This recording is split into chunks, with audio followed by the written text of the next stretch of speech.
Hello and welcome to the Browns Blitz. Today is January 27th. I am your host, Rod Bloom. Joining me today is my brother, Jeff. Hey, Jeff, how are things going? Things are going good, Rod. Bone chilling cold up here, though. Yeah, that's kind of going around right now. It is January, right? Yeah, the end is in sight, I hope. You only got, about 3-4 months of winter left? Right. Well, joining us today is our guest, John Suchan. John, how are things going? Very good. Thank you for having me on tonight. Absolutely. People can follow you at John Suchan, and I'm saying your name right, am I not? It's John Suchan. Yep. Suchan. Okay, yep. Man. Yep. You know what? I knew I was going to mess it up, and I apologize. That was a pretty good guess, though. Suchan. Okay. Well, I listened to an episode of your podcast and heard you introduce yourself, and I still couldn't remember it right. So excellent. That's what happens. The Johnny Cleveland podcast. Absolutely. So we've got that to talk about, and then you're also a writer for for King James Gospel, Dawg Pound Daily, and Cleveland Sports Talk. Yep, all those. Yeah.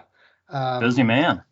I am. Yeah, got a couple articles out today. One on Dawg Pound Daily about some cornerbacks for the free agency market that the Browns might be eyeing, and did an article today on Kevin Love, the great aging Kevin Love for the Cavaliers, and what a great season he's been having. So you can catch that on King James Gospel as well.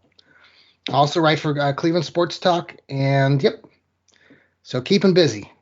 Excellent. Well, everybody can check all your stuff out at your Twitter handle. So definitely fantastic. Everybody check you out, give you a follow there. So appreciate it. Absolutely. So we've got a lot to talk about tonight. We're going to talk about the offensive roster and breakdown of rooms and everything. But we've got a couple things to talk about before we do that. First thing is our Blitz beverages and what we are drinking tonight.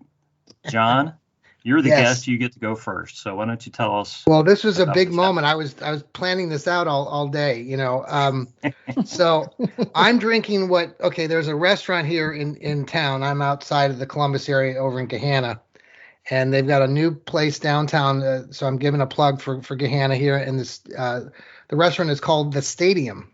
And it's been, I don't know if you've heard of it, but it's been some past athlete has opened this restaurant up, and he's got a variety of dishes and drinks too that he offers, and they oftentimes have special names tied to like football or basketball or things like that. So I'm drinking. He has one drink called the King James. So it's a mixture of probably like vodka, cranberry, blackberry. And a few other splashes of stuff. So that is the drink of choice tonight.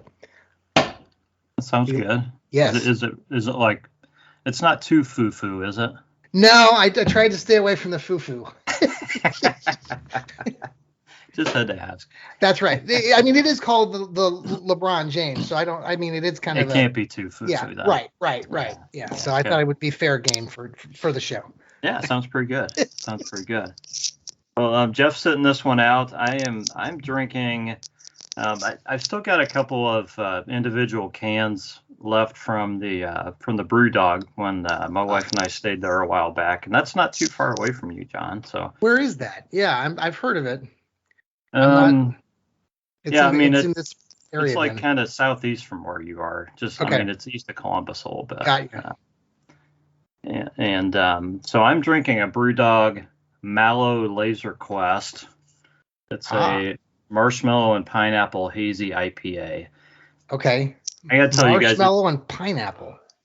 I don't taste any marshmallow in this. I don't know what marshmallow tastes like in a beer, but I taste a little bit of pineapple in it. Got you. But it's not that strong. But it tastes pretty good. I have this image of what was the Ghostbusters movie with the big billowy Stay Puft Marshmallow Man. Yeah, that's what I'm picturing in my mind right now. And I guess I can't talk foo-foo when I'm drinking something with marshmallow and pineapple on it, can I? Exactly. It's pretty good though. Yeah. I mean, I think the beers from BrewDog are pretty good. So, kind of wishing I would have got some of the Elvis juice for myself, but I did not. So, definitely something I'll be getting in the future though. So, anyways, guys, that's our Blitz beverages. Excellent. We're going to move on to the next segment, and that is where John tells us about his Browns fandom, kind of where this originated, and just a little bit about his story as a Browns fan. Wow. Well, I grew up. I was telling you before we started recording. I grew up closer to Cleveland. I was in Worcester, kind of halfway between Akron, Cannon, and Mansfield up there. And started becoming a fan probably late 70s. Around what I remember is in 1980, the playoff game. Browns made it that year. Brian Sight. And the game against the Raiders, and that it was a bitter moment. I think I was 12 maybe, or I just turned 12, and I was devastated. That was the year I think they came out with a bunch of there was a song that came out too during one of those I think that stretch of time. But yeah, the late 70s, early 80s, became a big fan. All my relatives live up in the suburbs of Cleveland, from North Olmsted to South Euclid to Willoughby to Seven Hills. So they're all over the place. And I would oftentimes find myself there. I'd go to a lot of games when I was younger. The biggest probably moment as far as, and I have written about it a few times, various articles I've written for various groups. And maybe you guys remember this game too pretty well, but the 86 season, and the Browns getting to the playoffs getting that first win against the New York Jets in double overtime. And I was in high school at that time, and it was, you had to go get the stadium. You have to go get the tickets ahead of time. Like, you have to go down to the ticket master. You have to stand in line ahead of time to get those tickets if you didn't have season tickets. And so me and my buddies, we would get those, and we went to that game. We were at that game against the Jets, and I'll never forget that. We were in the closed end of the stadium and the upper deck, sitting behind one of those obnoxious poles that you couldn't see half the field. And it was just an amazing moment, because that was at that point in the mid 80s, they hadn't won a playoff game going back to, I think, the 60s or early 70s maybe. So had been a long stretch of time where the Browns hadn't won a game, and that was a crazy. If you guys recall that game, that was just nuts. I mean, both teams should have won the game. The Browns made a dramatic comeback with 4 minutes to go in the game to tie it. Bernie Kosar actually didn't have one of his best games. He was throwing interceptions that game too, and they were lucky to not turn the ball over late, and somehow won that game at the end of the second overtime. Fantastic. The stadium was delirious, and it was a fun moment, something that basically from that point on I was sold on being a fan. And I moved out. One of the things I've written too, maybe you knew this about me already, and I've shared this on my podcast, but I moved from Worcester out to Kansas. I lived in Kansas for 26 years. I was a teacher, educator out there for many years, and I raised my family out there. Have returned back now to Ohio in the last 4 years. But we have Browns backers worldwide are amazing, and there is a large group of 30 or 40 Browns backers who live in the Wichita, Kansas area, and they would gather at a bar called Quincy's on Sundays, and I was their president for a few of those years. And it was a great, great time. They still meet. They just actually found out Quincy's is not having the NFL ticket now going in the next season, so they're all a little bit devastated about that.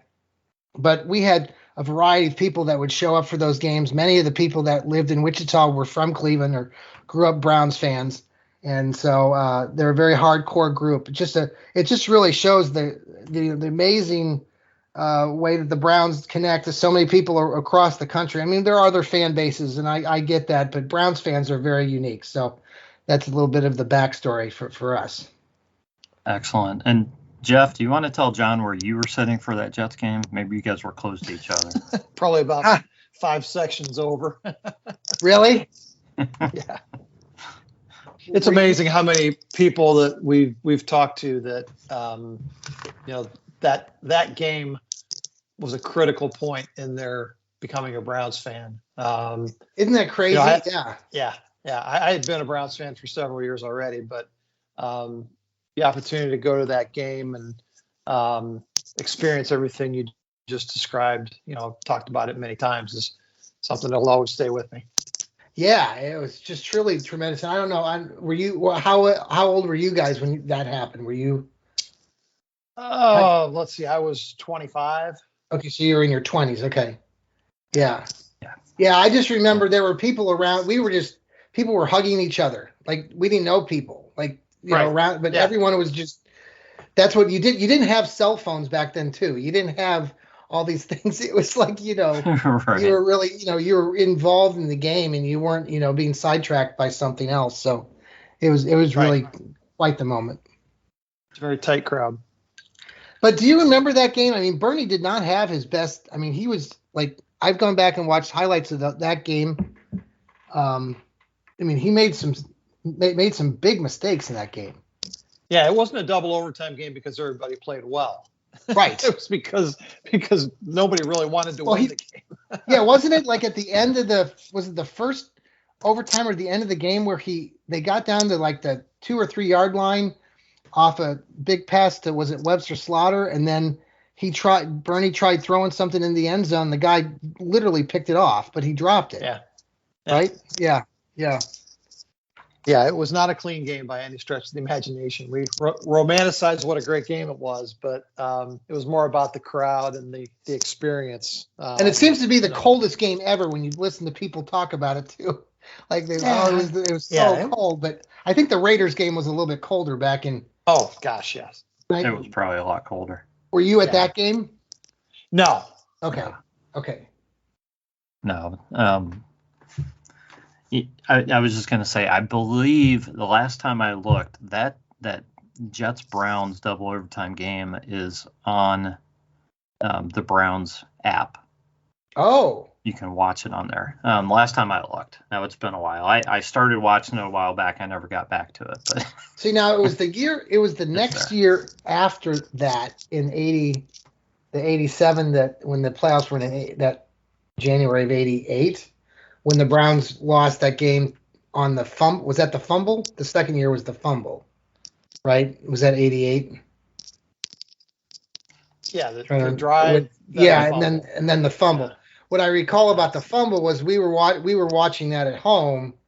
The game was in Denver, and my best friend was at the game with me, or at our house.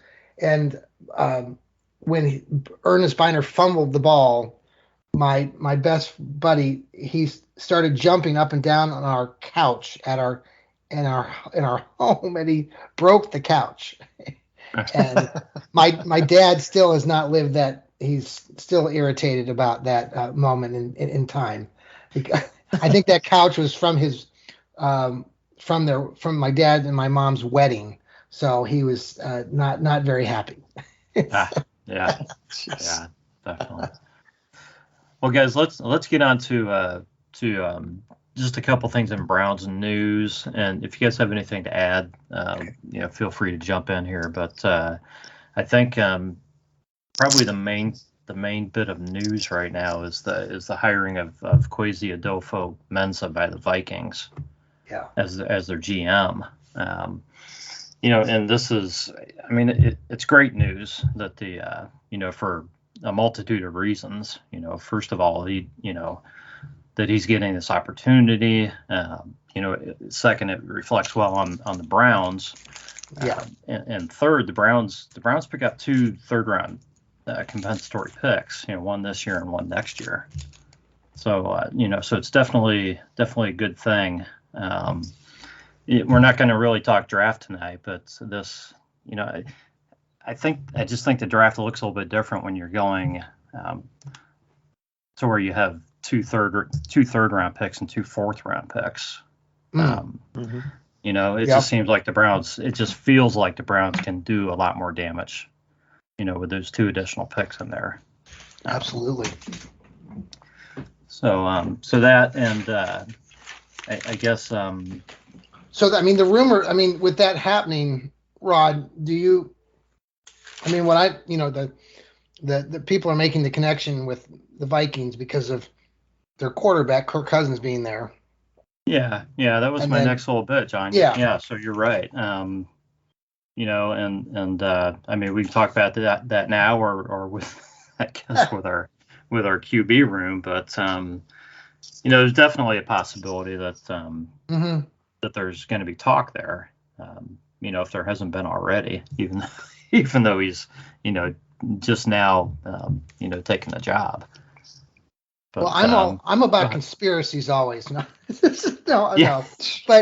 but the idea, like, you know, is someone like myself reading into it? Am I overthinking it? I'm just posing a question. Like, when you see, am I just thinking too hard? When you see, like, our quarterback now, Baker Mayfield, people are making news about the fact that he's not wearing Cleveland Browns gear or talking about Cleveland. And yesterday, 2 days ago, talking on social media about how he's leaving social media. Are we all making too much of that? I guess I'm just.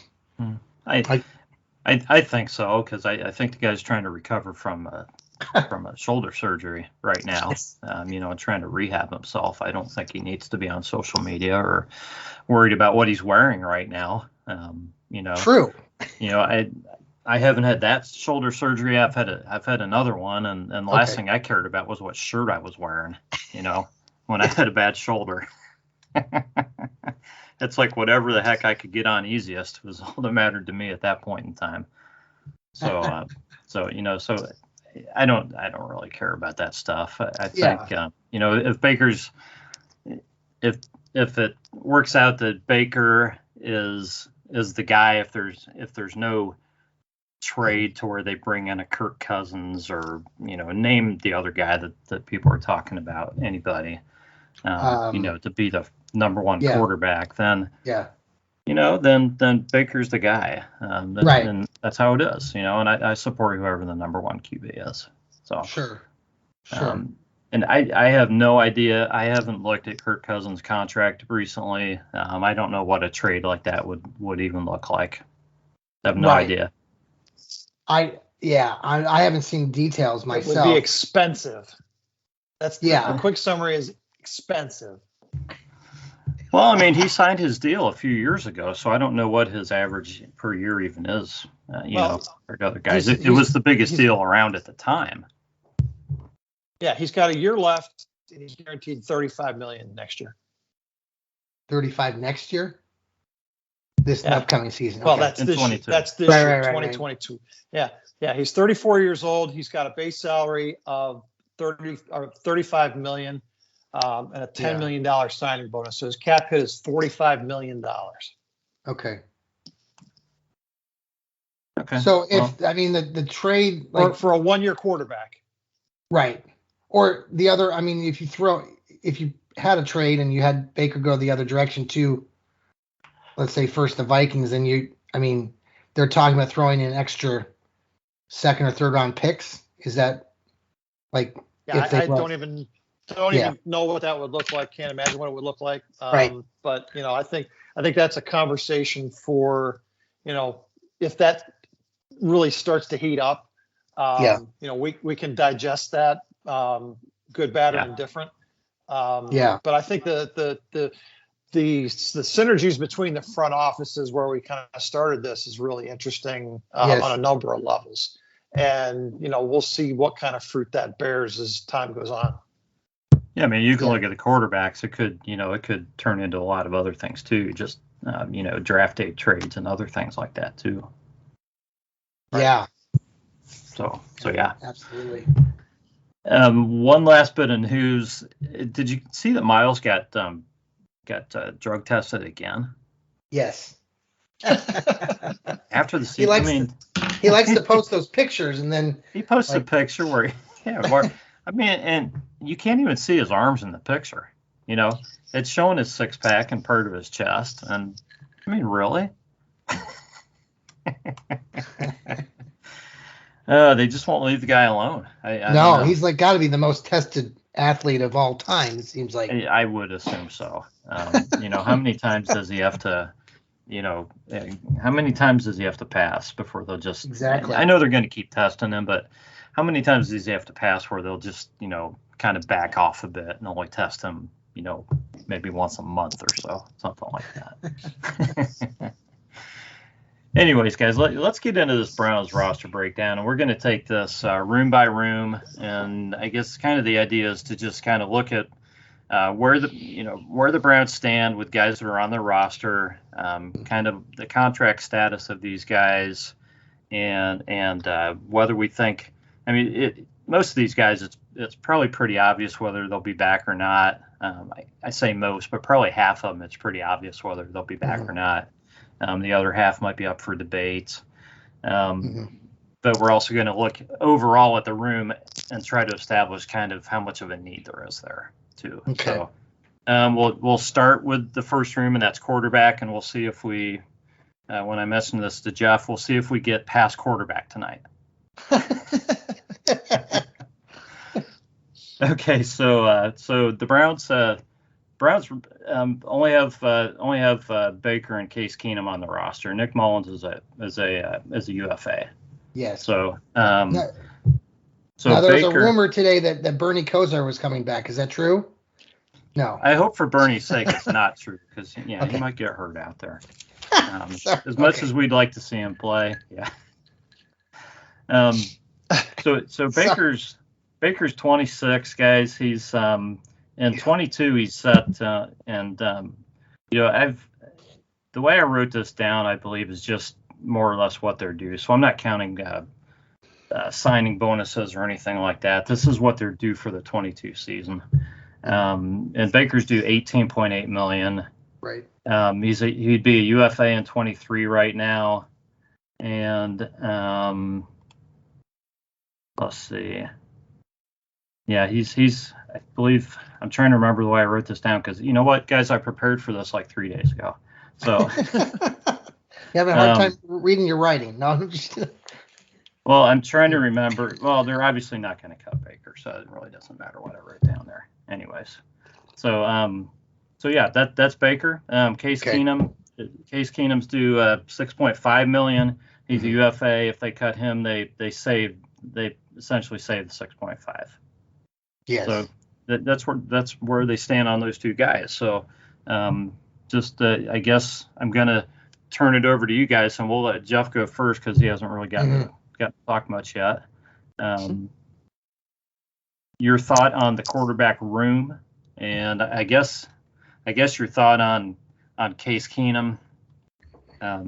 Chance that he plays here next season at that 6.5 or renegotiates or anything, and what are your thoughts on what they might do with the room and what kind of need there is there? Yeah, so let me just summarize the room this way. I jotted down the PFF numbers for all of these guys, and again, not that what PFF does for you, I think, is gives you an objective measuring stick of one player against another. I know it's not a perfect system, but when you look at the numbers in the quarterback room, it's a shame that Nick Mullins is a UFA because he was the highest rated quarterback on our roster last year. It's 69.2. And when you look at PFF numbers, anything 70 and above is considered to be a starting caliber player in the NFL. So Nick Mullins fell just under that. Baker was 63.9 and Case Keenum was 57.4. So it's pretty obvious when you look at those numbers that we have a problem in the quarterback room. from a production standpoint. We're definitely not getting the production out of our quarterback room that we need. And you could say that about a number of other positions on the roster as well, to be fair. But I think to take Case Keenum first, the problem with the backup on this team is twofold. We need somebody who can step in and play for instances like this year when we have an injury to our starter. But we also need somebody long term that we can be developing as, maybe a potential starter in the near future, or just a good solid backup long term. So I really think the Browns need to bring someone in. But the problem is I don't know who that someone could be, because when you look at who is out there in the free agent market and who may be available via trades, I'm not really excited about any of them being that big an improvement over Case Keenum. I really don't see it as a major upgrade. So this is going to be the really interesting spot on the roster in this offseason to see if and when there is an opportunity to upgrade it.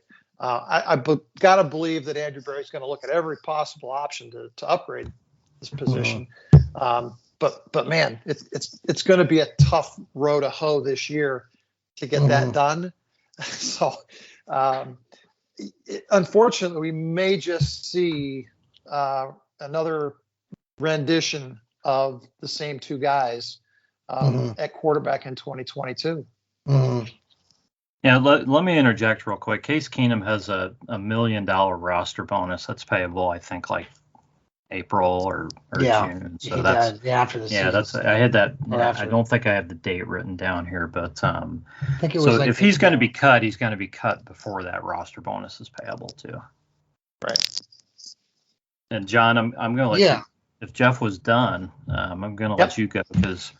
And give your thoughts on. I don't know if you've looked at free agent quarterbacks or not. Maybe you have some thoughts there too. Yeah, I was looking at the article I had written a few weeks ago because I wrote something about some of the backups that are out there. And you're right. I mean, Jeff, there's not a lot, especially the four guys that I mentioned were Marcus Mariota, Teddy Bridgewater. Could be free, but he's been starting, but in a backup role. Marcus Mariota keeps coming up. I don't know. I agree with you though. More than likely, you're gonna stay with Baker.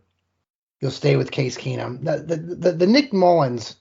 I guess I'm interested to know what you think more about Jeff or Rod. I mean, he's had a couple of years, pretty solid experience with the 49ers. He came in here and did really well. A lot of people were hoping to see more of him, maybe that last game. He isn't. I mean, he's a free agent, but do you think he would demand as much as someone like Case Keenum does already? I mean, or do you think you could get him cheaper than Case? I mean, like you said, Case is due $6.5 million. Then $1 million. I would still think he would be cheaper than Case Keenum. Yeah. No. Okay. Yeah. Well, and then there's Jacoby Brissette. I mentioned him in the article I wrote, and then there's Mitchell Trubisky, up there and with Buffalo right now. He's in Ohio. Love him or hate him, Trubisky. Yeah. Yeah, he's an Ohio kid, right? Yeah. I mean, those are the four guys that I mentioned in the article I wrote a couple weeks ago on Dawg Pound Daily. And, I like Marcus Mariota just because I thought him coming out, but I know that he's a little bit, I don't know, there isn't much difference between him and Case Keenum probably, or any of these guys. So, yeah, I just get this, I have this thing, Baker will probably be here and everything else, and that's probably in the best terms of the team, and what the franchise needs to do is stay with these guys. But if for some reason that Baker leaves or is traded or something happens, then I think that would be different. I don't know if Case Keenum would he be here then if Baker left? So just lots of questions, but Yeah, it's tricky. You described those four guys. I would summarize the free agent quarterback options as three types: prospects, suspects, and reclamation projects. If we're going to bring in somebody that's going to push Baker for playing time, which I think is, we've talked about that before, Rod, that's really what this organization needs to do is find somebody to push him for playing time, make him play better. Yeah. I don't know where that guy is right now. It's a real easy thing to say, who do you replace him with? Because there's nobody out there. Well, I've been starting to read a little bit about some prospects more. I'm doing an article this weekend on uncovering the East-West Shrine Bowl that's going to be played next Thursday over in Las Vegas, and I've been starting to research some of the athletes coming out, or they're going to be there. But I don't know if he's playing in this game. There's a quarterback out of young kid. I mean, if you're looking at drafting somebody, like there's a kid, I think he's out of Memphis, maybe. I don't have the name. I don't know if you might be familiar, either of you, but I was reading up about one of these guys, quarterbacks that, I believe it was Memphis, but I'll have to go back. I don't have my list in front of me. I don't know. Yeah, but I mean, I agree with you though. I mean, to push Baker, and I mean, you really need to bring somebody in there that's young, coming, a new prospect. So.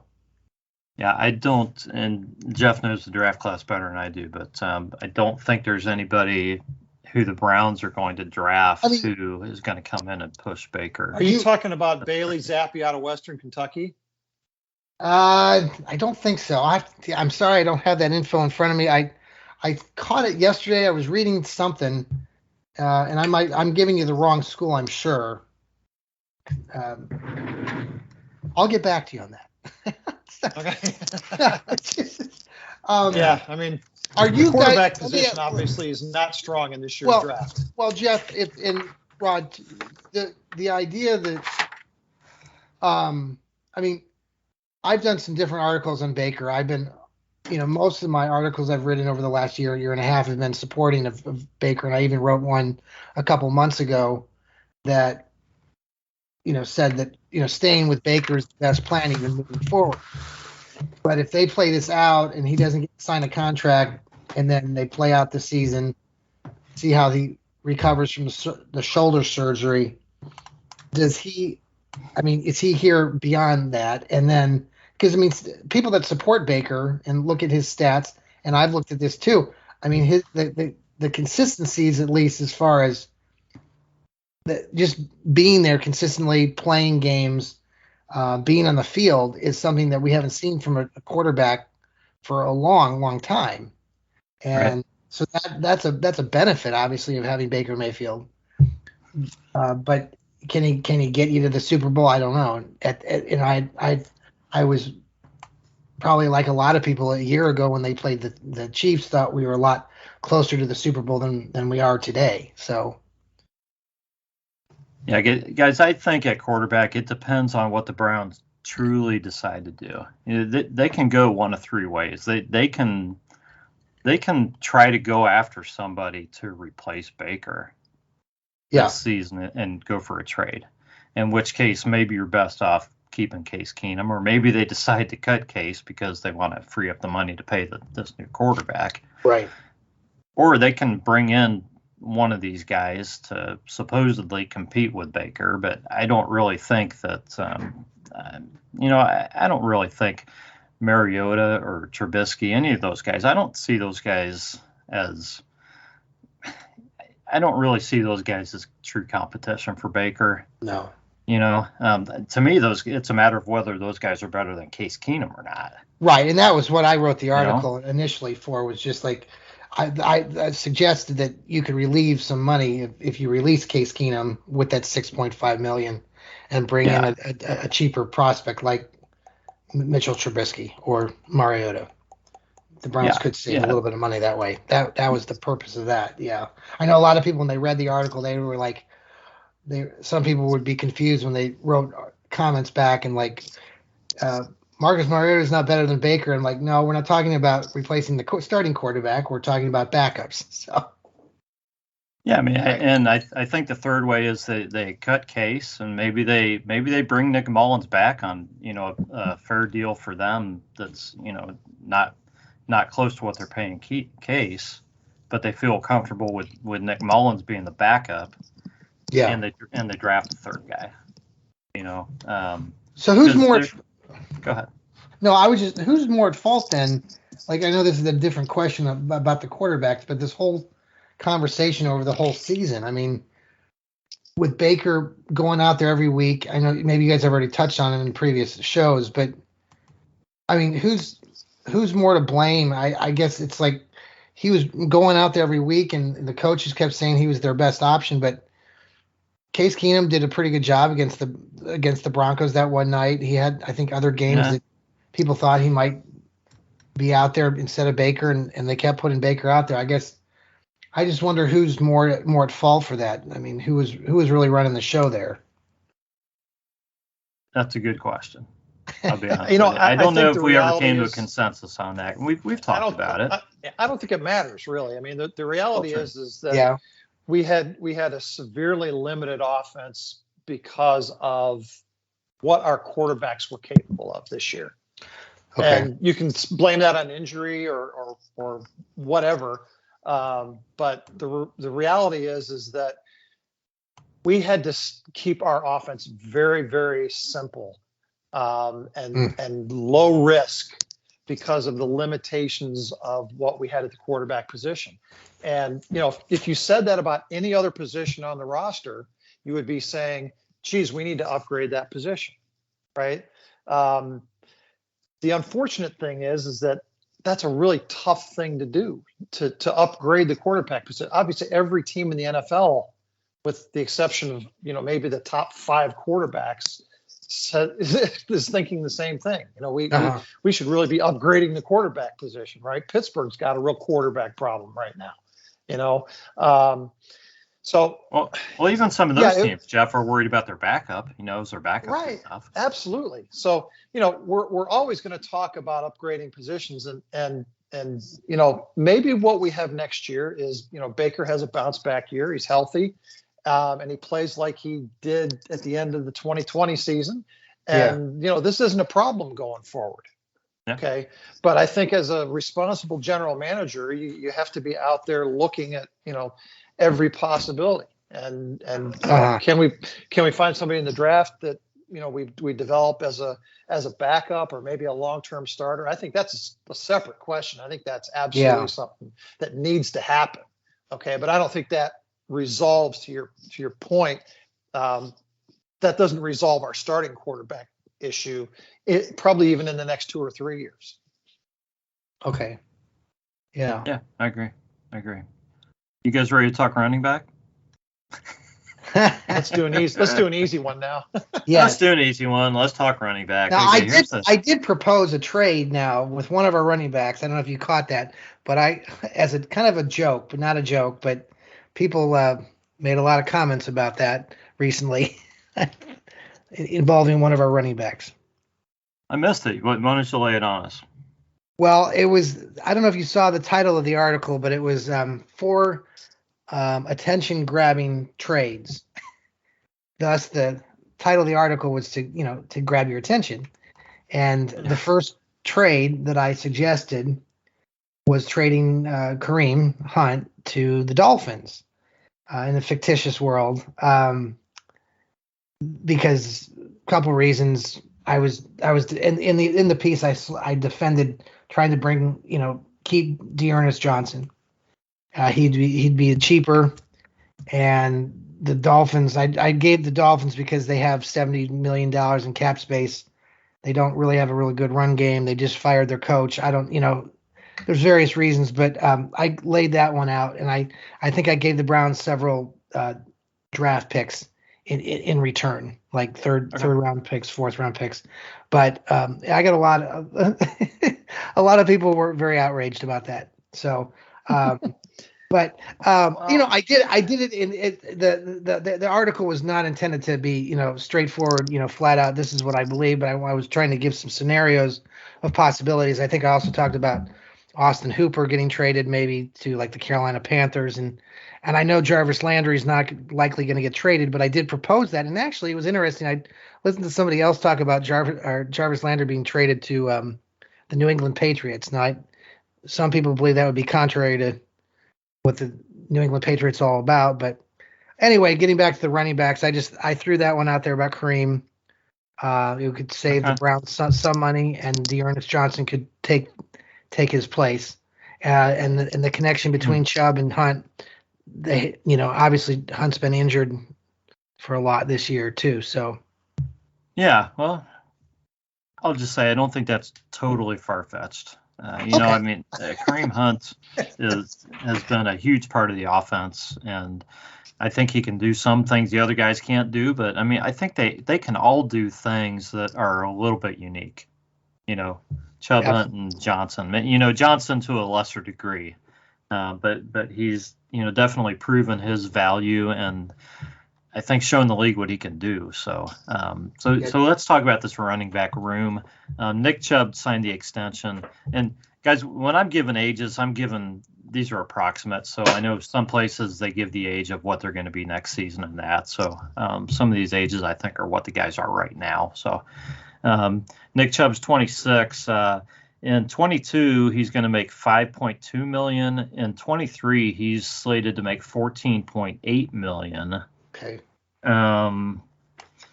He can be. I don't want people to get mad at me. Okay. In 2024, he can be cut at a cap savings of $16.2 million. So you really have to watch the health and viability of Nick Chubb over the next 2 seasons. Yes. From my standpoint, I want Nick Chubb to play here for the next 5 years and set records and and be and push Jim Brown for the Browns #1 rusher of all time. I hope that happens. But there's a business side to this, and that's what we try to look at in the off season. So that's what I'm laying out there. Mm-hmm. Kareem Hunt is I believe the same age, 26. He's going to make 6.25 in 22. He's a unrestricted free agent in 23. Right. And he can be cut. He's not going to be cut, but he could be cut to save 6.25, cut or traded. Yes. Obviously this season to save that 6.25. I'll leave that at that right now. Ernest Johnson's an RFA. I'm going to do my best to talk about restricted free agents, guys, because I'm not an expert on this. And tenders and all this stuff. Yeah. I don't know how much you guys know about this stuff, but I was just reading a little bit about that the other day, but I don't know. Yeah, I looked this up and made some notes. It depends what kind of tender you give these guys. You can give them a right of first refusal, an original tender, a second round tender, or a first round tender. And then they can negotiate with another team. And then the Browns have an option to match.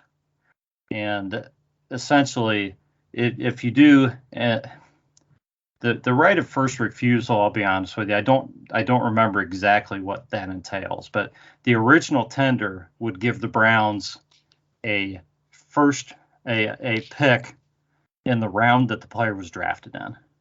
Mm-hmm. Okay. And obviously a second and first round tender would yield the Browns a second and or a first round pick. Now what happens is if the Browns end up just having to pay that player and not match the deal, then the player gets right of first refusal. They get $2.4 million. Original round, they get $2.5 million. Mm-hmm. Second, they get 3.9, and first they get 5.5. Okay. And I believe that's the case, regardless of position. I want to say that's right. I've got too many notes written down here, guys, and I'm willing to admit that I'm not an expert on everything. So So obviously, so this is what we're looking at with Ernest Johnson is what type of tender are the Browns going to look at putting on him, and they're going to put a tender on him because they want to get, worst case, they want to get compensation for him, right? So what kind of tender do they want to put on him, and or are they willing to look at signing him to an extension? I'm not sure what the rules are with an RFA if they can even do that at this point. But they want to at least, get compensation back in a draft pick. So I think the question is, how much are they willing to pay Ernest Johnson for 2022 to keep him if they decide to match an offer, or if no other team, decides that they want, to sign him. Yeah. So how much money is Ernest Johnson worth? I saw some value. Read somewhere. I thought they like $3 or $4 million is what I read somewhere on one of those estimates. What he would be valued at for a per year contract. Yeah, to me, I think he pushes the second round tender 3.9. Yeah. I think that's pretty. Let's see here. I think that's pretty straightforward. I don't know if you put a first round tender on him if anybody's going to sign him. Maybe you're overestimating him at that point. I don't know what the running back market is, but there are definitely teams out there that would want Ernest Johnson. I mean, he ran for 500 yards this year in limited time. So what is that? The Spot Track, the contracts where they've got him listed at a $2.6 million average salary calculated value for next year. They show him signing a 2-year deal for $5.3 million. Okay. So that's one suggestion. I don't know, what round was he drafted in? He went undrafted. So he was they undrafted can't put out of an South original Florida. Tender on him. No, he's a street free agent. Yeah. So I don't know. Do you guys think do you guys think he's worth keeping for $3.9 million on a second round tender if nobody signs him? Let me go back to my PFF numbers real quick, and maybe this will just shed a little bit of different light on this. Okay? Yeah, that'd be great. Yeah.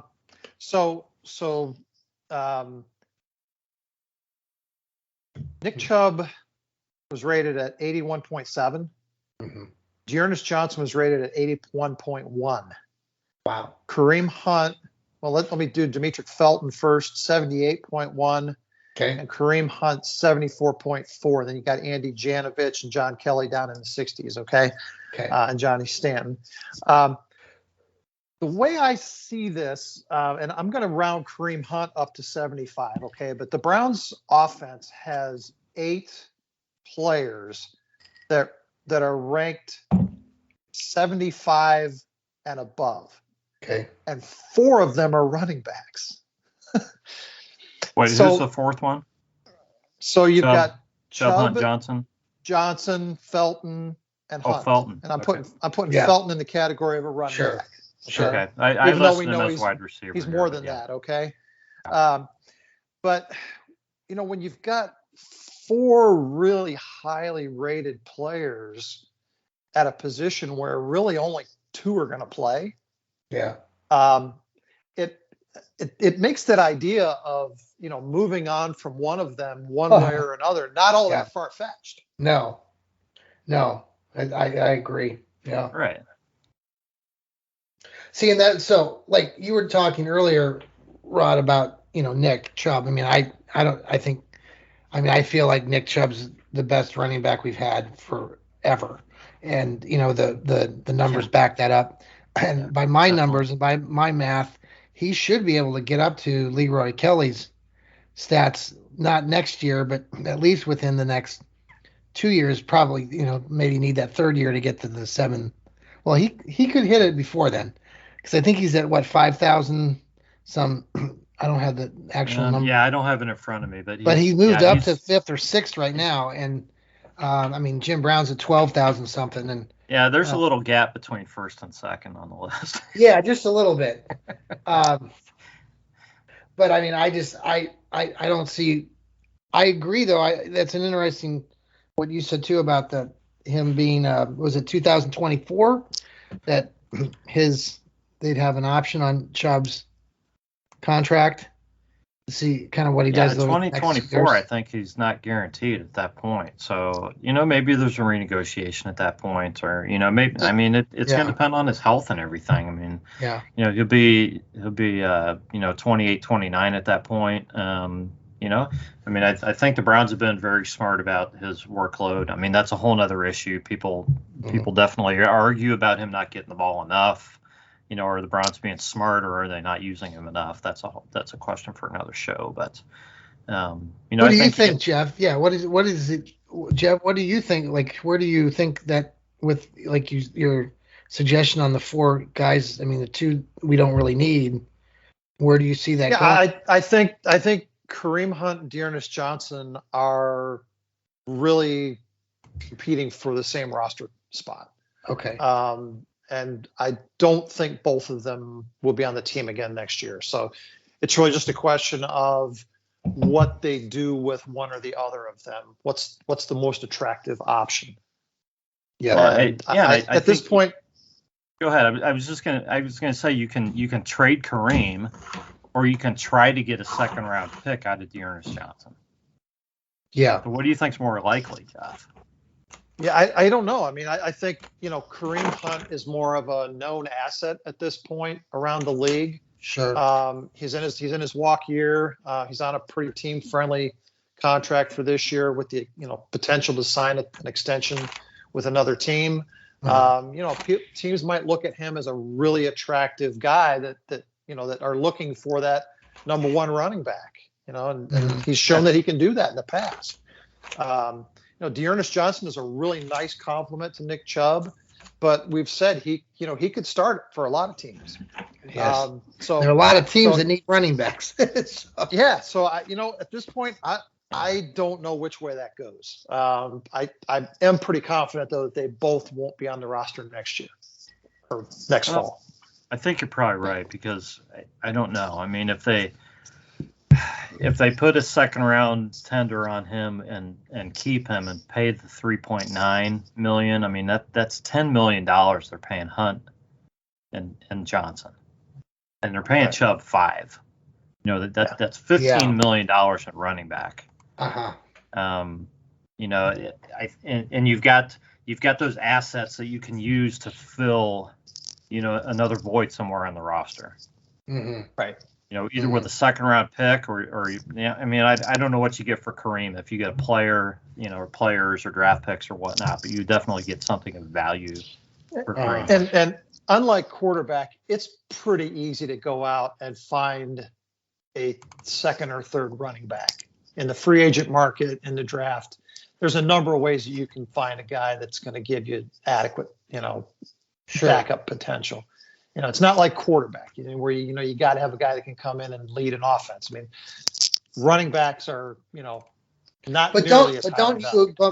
But don't you both agree that I agree with that assessment to pretty much for running backs, but when we're talking about someone, I just feel like there's a difference between someone like Nick Chubb and some of the other running backs. I mean, Kareem Hunt is a different back than Nick Chubb, but I just think the uniqueness of what Nick Chubb brings to the game can't be estimated with numbers and whatnot. I hear a lot of younger people talk about liking Kareem Hunt more than Nick Chubb, or they feel like Nick Chubb's disposable like any other running back. And I'm looking at it going, you guys don't realize what you've got in front of you compared to all the running backs over the history of the league and Brown's history too.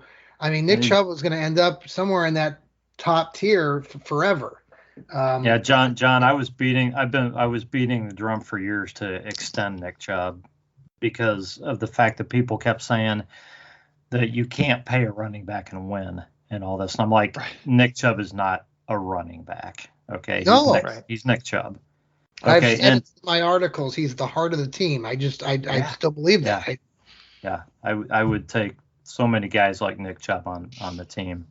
Just his work ethic, just keeping his mouth shut, and doing his job, and just outworking everybody. There are two other running backs on the roster, guys, and that's John Kelly, who's signed just for next year at $8.95. He'd be an unrestricted free agent in 23. And have we seen Trey Harbison, guys? Did he play at all last year? No. Okay, Trey Harbison is signed for 22 and 23.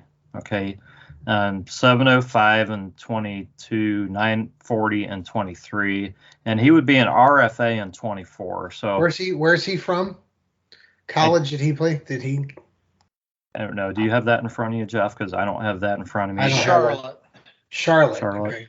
He would be an RFA in 24, so he's the guy the Browns could control for a while, and I'm thinking that maybe they like something about this guy too. So I don't know. He's only 23 years old. So I'm not going to say he's in the company of these other guys, but maybe there's something they like about Trey Harbison to sign him to a 2-year deal. Huh. Okay. Yeah, they put him on IR back in August, Rod. So he's probably going to get a look in training camp. But he's not on a futures contract at this point. So I don't know. Gotcha. We have tons of options at running back right now. Is the takeaway, I think. Tons of options, and there's only one Nick Chubb, but we're really not looking to replace him. We're looking to fill out the rest of that room. So my trade, Jeff, you'd be okay with my trade for Hunt to the Dolphins, or let's say the Texans? Yeah, in principle, trading Kareem Hunt, I would not have a problem with. I don't know what the specifics of that trade would have to look like. Sure. But I wouldn't be opposed to trading him. I mean, I love Kareem Hunt, but I see where the Browns are, and if you can keep Ernest Johnson, and realistically, you're going to pay Ernest Johnson less than what you're going to pay Kareem Hunt next season. Yeah. And I thought of it was a way of the Browns saving money if they're looking at creating more cap space. I think they have 38 million supposedly in cap space, so that if you were to trade somebody like Kareem, you'd be releasing more of that for other options on the offense. To our earlier point of bringing in somebody like Kirk Cousins, you're going to need to make those kinds of decisions. Yeah, definitely. Okay, well, let's talk tight end, guys. Oh man, this is a fireball right here, guys. Man, I put out a tweet about Njoku a week or so ago. Oh boy. Man, I'm lucky I survived that one. Geez. What did you say? What was your tweet? Well, I think I was more or less saying that I thought that Austin Hooper would be on the roster this coming season in 22, and that Njoku would not be. Right. That was my thought, and that was pretty much it. And then I think people read it that I liked Austin Hooper better than David Njoku. Sure. Because people mix fandom with There's a big divide right now of the off season. Yeah, definitely. But I think what it comes to that divide has become, or how it's gotten to that point. It's very odd to me. I mean, Austin Hooper's underperformed, but I brought up the point, and I might not be the first one to bring this up, but Austin Hooper was the first big free agent that Andrew Berry signed, and other guys followed suit. So even if this wasn't a great signing, even if it hasn't paid off, you'd never know if that signing hadn't have happened. If some of these other guys, you don't know where the Browns would be. You don't know what would happen after that. At least in one play, I'm going to defend Austin Hooper. I have the season tickets at the stadium, and earlier in the year, and I'm trying to remember which game it was. It was early on in a game, and like I said, I was at the stadium. You guys might have watched. I don't know if you were at the stadium or watched the game on TV, but it was Baker threw a pass, to Austin Hooper down toward the goal line, and Austin Hooper was like wide open. Mm-hmm. And Baker did his traditional thing of throwing it high, too high, too hard, and he missed. And people were complaining that Austin didn't go up or whatnot, but from at least my vantage point, and I got a pretty good view from where we were. He had no chance, probably, right? No, and it was just it was an unexcusable. I blame Baker Mayfield for it completely because at the time it was like, are you kidding me? He was like, there was no one within, But everybody's more worried about his contract, I think, because they expect bigger things out of him because of the money he's making. Yes. When I think you really just have to look at the position and where do the Browns stand at tight end? What do they need to do with this room? What's the future hold? How can they improve this room? This offense is supposedly built around tight ends, and you look at these guys and it's like, let's face it, Austin Hooper and David Njoku both are capable of making nice plays. They both had nice plays this year. They both drop a lot of balls, both of them. I don't want to build my offense around either one of these guys. I just don't. And I like Harrison Bryant, but he really wasn't involved that much in the offense this year. But he doesn't make that much money, and the Browns have him for a couple more years. So they do. He's been 20, 30 catches this season. Yeah, so I want to hang on to him, and see what happens. So here's what I have, guys. Austin Hooper's 27. He's going to make $9.5 million this year, $9.5 million next year, and if the Browns cut him, they would save the $9.5 million for, and this is putting dead cap aside. Right. They would save the 9.5 for 22. Okay, and he's a free agent in 2024. Mm-hmm. Harrison Bryant, what's he coming into his third season? He's going to make $895 in 22, $1 million in 23, and unrestricted free agent in 24. They can cut him, but it's nominal savings. David Njoku's a free agent. He's Harrison Bryant's 23, and Njoku's 25. Njoku made $6 million in 21, but he's a free agent now. So, and Jeff brought up a good point. I think it was probably our last show is if the Browns really wanted him, why wouldn't they have extended him, before his contract expired? Mm-hmm. So I'm going to kick it to you guys. Jeff, why don't you go first on tight end? Go ahead. Yeah. Here's the numbers for the tight end room. Okay. Njoku came in at a 70.9. Bryant 64.8. Hooper 64.6. Wow. And then the Browns have a couple of young guys on futures contracts, Miller Forrestal and Gugamos. Okay. The bottom line, guys, is that the tight end room is more like the quarterback room than it is like the running back room. Yeah. We've got a bunch of mediocre guys in the tight end room right now. And, again, you can talk about, why. But the reality is that, this is an area where the Browns need to upgrade. And if David Njoku was the upgrade, he'd be under contract right now. We'd be talking about him being our, number one tight end, and he just hasn't earned it. Austin Hooper, fair or unfair, the bar was set higher because of his contract, and he hasn't lived up to his contract either. So this is an area where the Browns need to upgrade, and the way you're going to do it is by letting one of those guys or maybe two of those guys go and bring some fresh faces in. So I think it's fresh faces. Hardest. Free agency, is that what you're getting to? I mean, bringing in a couple of guys from that direction? I think they're definitely going to draft a tight end this year, and I don't think we're going to draft the second coming of Travis Kelce. No, we're going to find out. We're going to find out. I have somebody you can hope ask you about. Well, there are some guys that I think would be adequate replacements for David Njoku. From a talent standpoint and an upside standpoint, that would be, on a rookie deal and affordable, and you could bring them along. Okay. Do you have somebody specific in mind? Well, no, this is kind of I'm kind of mixing two departments, but I started watching a little film on the wide receivers, in the draft.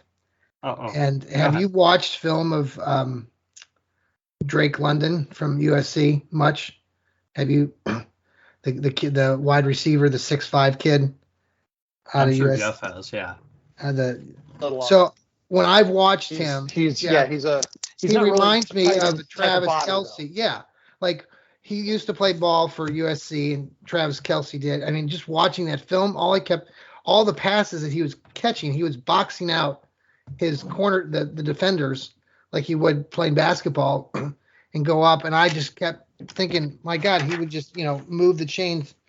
All these guys that we talk about, Gronk and Evans down in Tampa Bay, and that kid could. So going back to Antonio Gates. Gates. An interesting point, John. Yeah. The interesting point is when you use your tight ends.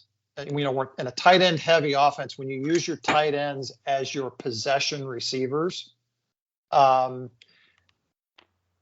you bring in a big receiver, a big body guy like that, if they were to bring in you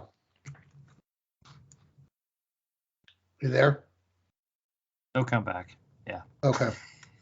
Okay. He'll be back. He's Okay. A little internet issue probably.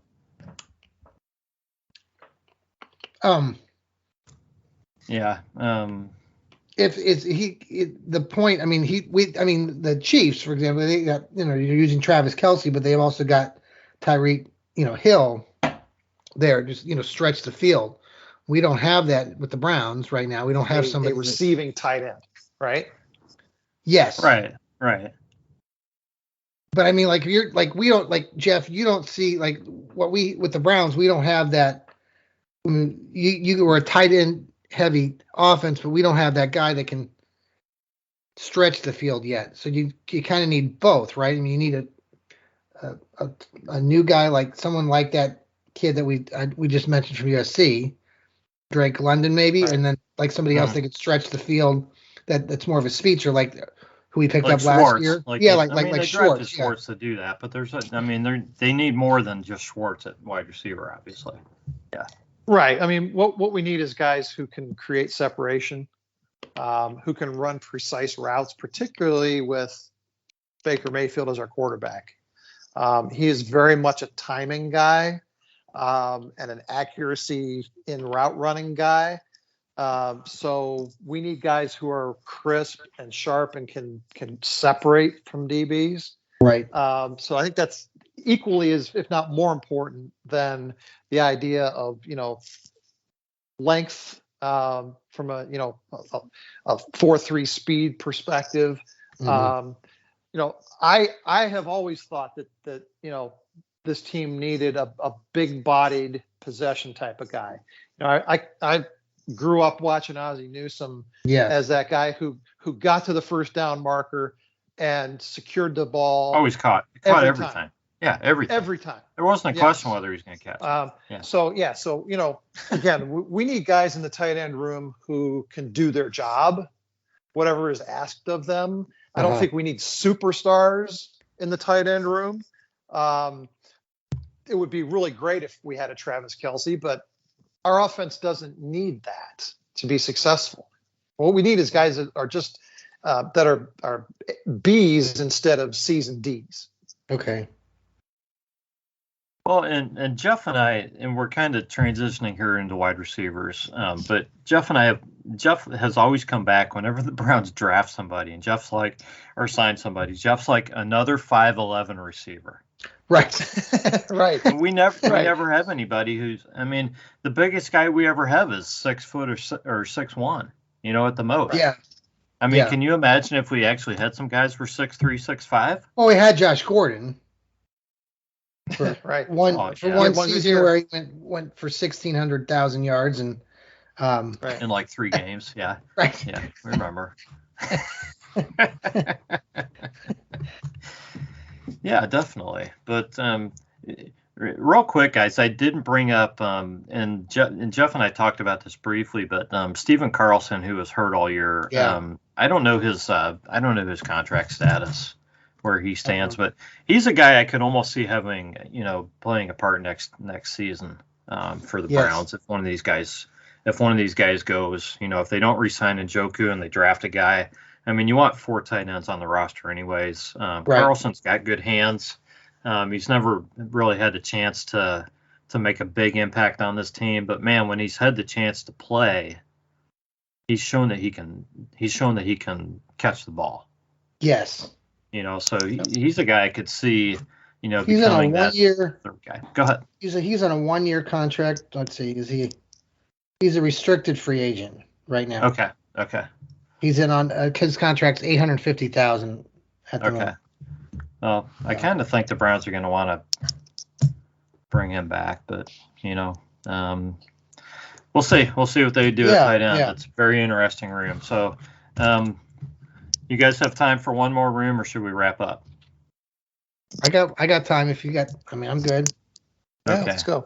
We're going to save offensive line for the next show, guys, because it's just too many guys to get through. But I think we can get through wide receiver because there's really only a few guys to talk about. We have wide receivers. Wait, what? We have a few wide receivers left on the roster, yeah.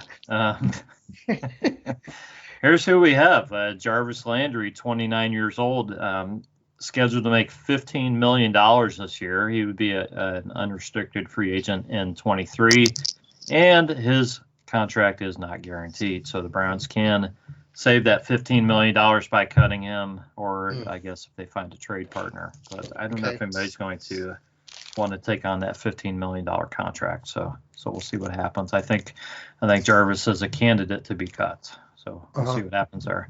Anthony Schwartz, 21 years old, scheduled to make $881,000 in 22, $1.1 million in 23, unrestricted free agent in 25.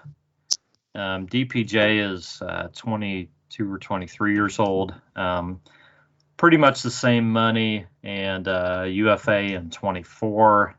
And Demetric Felton is 23 years old, and again, pretty much the same money and a UFA in 25. I listed Felton as a wide receiver because I just have a feeling with the way the running back room looks and the way the wide receiver room looks, I think he's going to get more looks at wide receiver next season. Just a thought. Yeah. So, John, what do you think about the wide receiver room? Well, I agree with you on Jarvis. I think a lot of people are sensing that he may be released. Yeah. I love the guy, but $15 million is $15 million. It's funny that, half the DPD group and we have this argument, this ongoing chat that goes on online about Landry being the culture changer, whatever, he came in here and helped change the culture. And I don't know. It's fun banter going back and forth because half the group agrees and the other doesn't. So, Donovan Peoples-Jones Donovan Peoples-Jones will be here. And then Anthony Schwartz, and then like you said, Felton. That's interesting, with Felton because he's, everybody had, the first couple games of the season, kind of he helped out with special teams, and it seemed like he was doing a little razzle dazzle and scored a few times, and so. Rashard Higgins will look again to go to the free agency route. He tried last year, and no one really was that interested, and he re-signed with the Browns. I think he'll try again to leave, and that I think I wrote a little bit about some of the other guys. I was trying to find that article that I wrote a while back about some other people that the Browns could bring in through free agency, but. I've been looking at draft prospects. I think I've got an article coming out here in the next day or two on Dawg Pound Daily about some of the draft picks, especially if we're looking at that number 13 pick, what to do with it.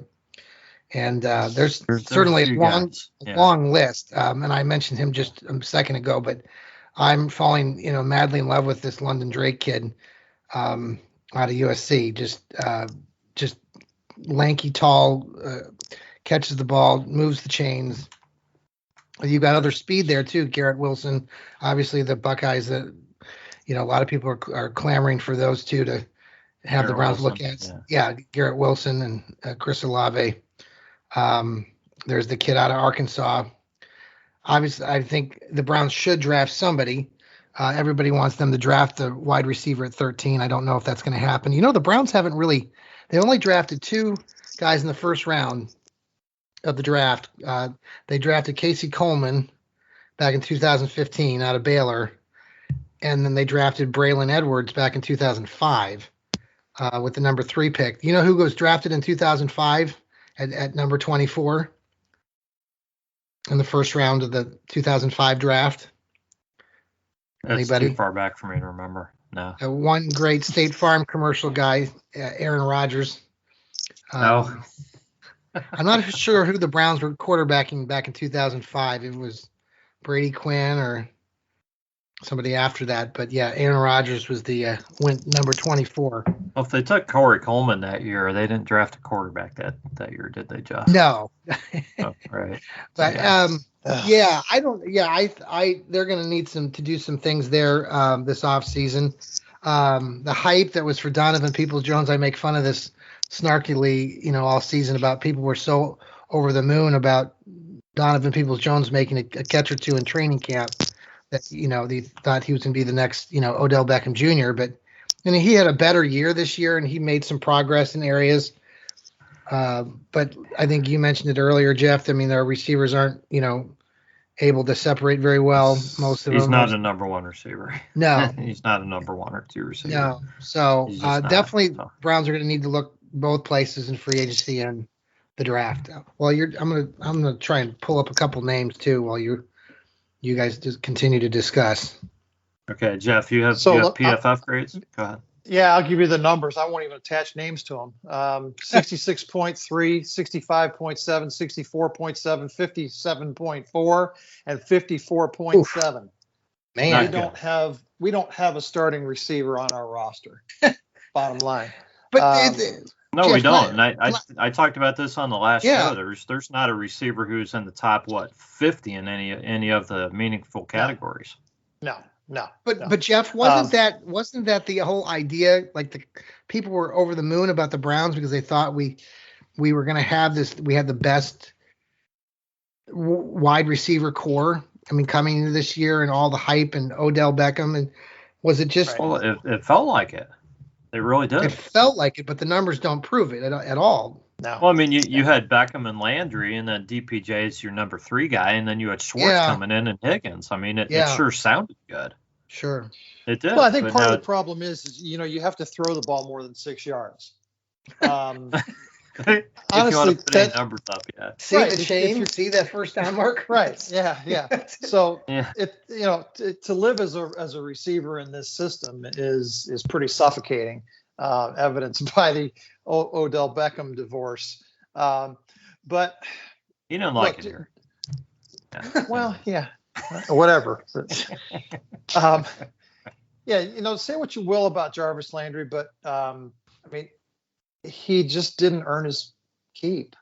You have to, if you're going to be that guy, you have to play like that guy all the time. And it just became obvious as the season went along that Jarvis just wasn't that guy anymore.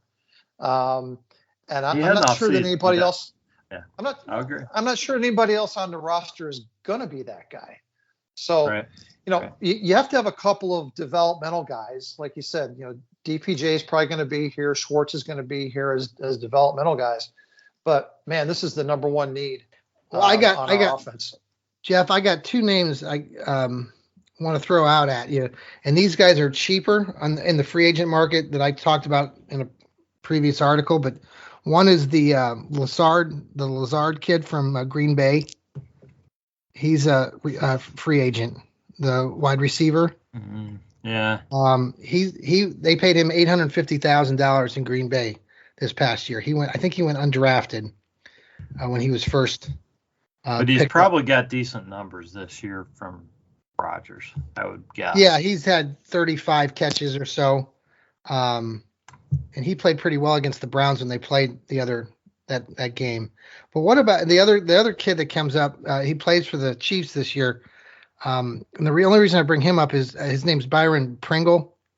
Is that they used him in Kansas City in a lot of different ways, kind of like got a lot of speed, yeah. Yeah, and they used him in the kicking game, catching punts and stuff. And I know we have Demetric Felton, but just another player that could do a lot of things for the team. And he's cheap. Well, I mean, you always want to add speed if you can. So, I mean, Byron Pringle would be interesting if he's, in the price range that they're looking at. But I'll be honest with you, Alan Lazard, I think he's got some catching issues. I think he's only learned to catch the ball because Aaron Rodgers was really pissed at him if he dropped it. So if he comes here, I'd be afraid that he might start dropping the damn ball again. I'm just being honest. Well, a lot of people talk about. I don't think his hands are that good.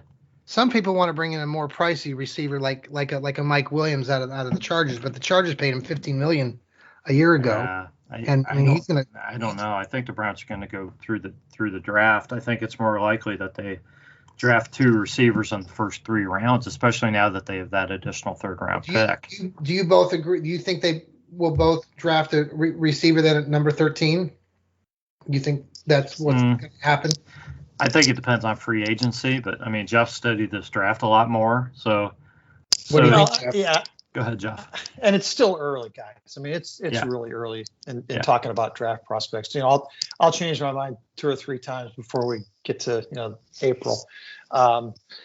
Right now, my story is, and I'm going to stick to it, is that they will take the best wide receiver on the board unless there's another position that they like better, which is maybe I've mentioned the name Tyler Linderbaum the last couple of weeks, I think. If there's somebody that they're really in love with, an edge that they're really in love with, that's still there on the board, they may go that route in the first round and wait till the second round to take somebody like David Bell.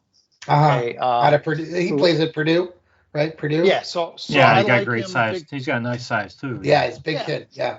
Yeah. Size, quick, separates well, really catches everything. I like him in the second round if that's the way the draft falls. And then there's a bunch of guys, like you said, down, in the later rounds that I think have that same mix of size and speed. Jalen Tolbert's an interesting one out of South Alabama.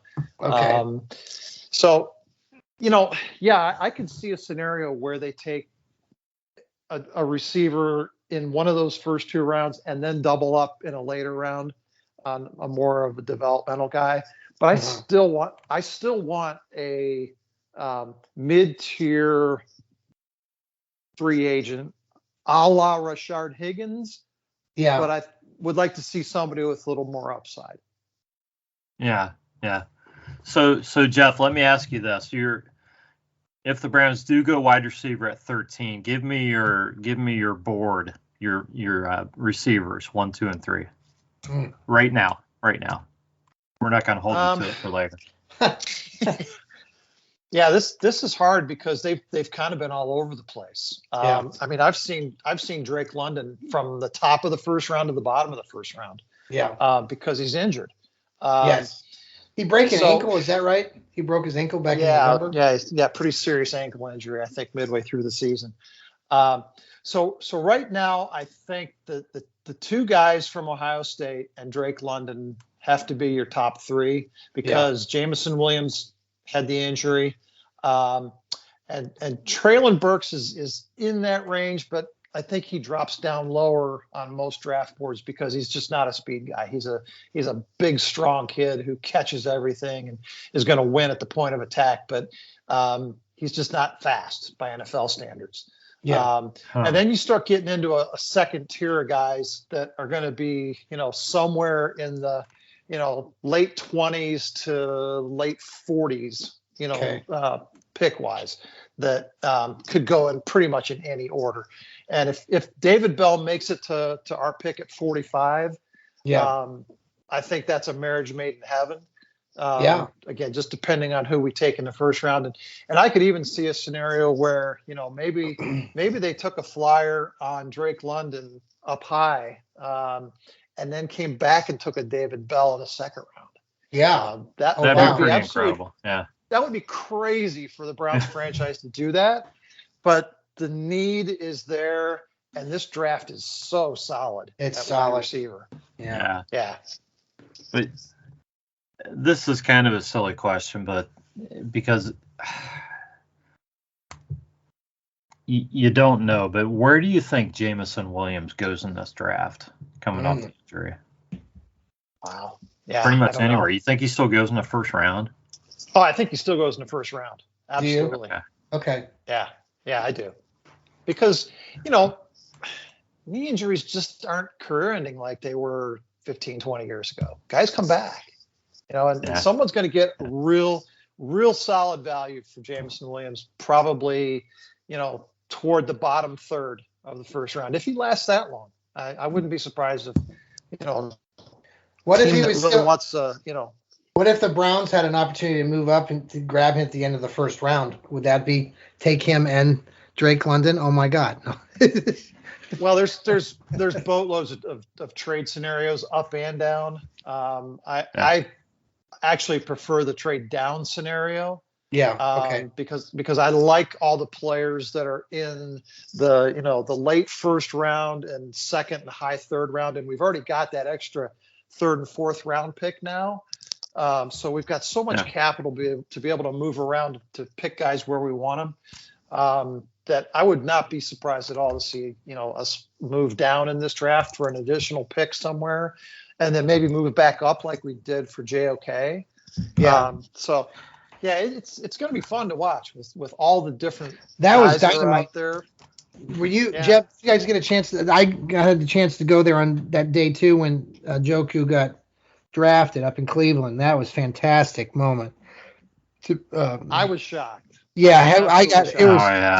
actually got to move into the center. We were outside of the main tents or whatever, and we were able to make our way into the tent area right before they made that announcement, and it was really cool. So, all I can say is if the Browns' first two picks in this coming draft are anything like Newsome and JOK, I'll be thrilled. And they need to be on offense. I mean, just guys of that caliber, though. Yeah, definitely. Right. That will transform our offense, no matter who the quarterback is. Absolutely. Well, guys, we didn't make it through our entire list, but we covered a lot of ground tonight. So it's been great talking. Let's wrap up. And John, you're the guest. Anything you'd like to say in closing? Any words of wisdom you'd like to leave us with? I usually end my show by saying keep smiling. So make sure that everyone have a great rest of your weekend or start of your weekend, and follow me if you get a chance, if anybody wants to listen to my own podcast, it's the Johnny Cleveland podcast. I'm on Spotify and Anchor and Apple. So and I think I have a YouTube channel too. So it's hard to keep track of everything. No, I really have been enjoying the writing. Hope everybody that's out there, if you listen to the show today, thank you for listening, and follow if any of the things I'm writing for on Dawg Pound Daily or King James Gospel, Cleveland Sports Talk. I'd love to get comments too from all the people that read the stuff and get their feedback as well. And Rod, it's been great thank you for inviting me to the show. It's your insight and things too. You've commented a few times on some of my stuff too as well prior to the show. So thank you. And Jeff, you're a wealth of knowledge. I like your the PFF. You kind of bring it all down to the reality of it. So that's fantastic. So love to be on your show again. Try to be objective.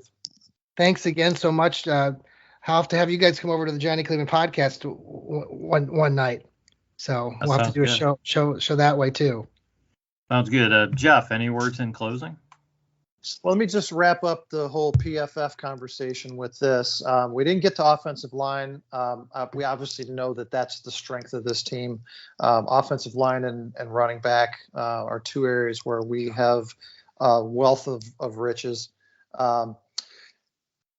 We have currently one A player on our roster. That's Joel Bitonio, according to PFF. We have 4 Bs. We have 10 Cs, and we have 11 Ds. Okay.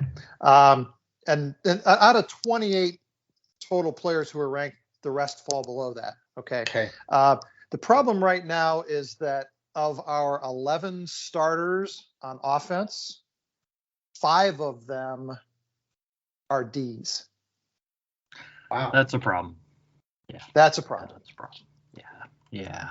So plenty of opportunity to upgrade. Absolutely. Yeah, and I have full confidence in Andrew Berry and team to do so. So it's going to be a fun off season, guys. Yep. This has been the Browns Blitz, and we will catch you next time.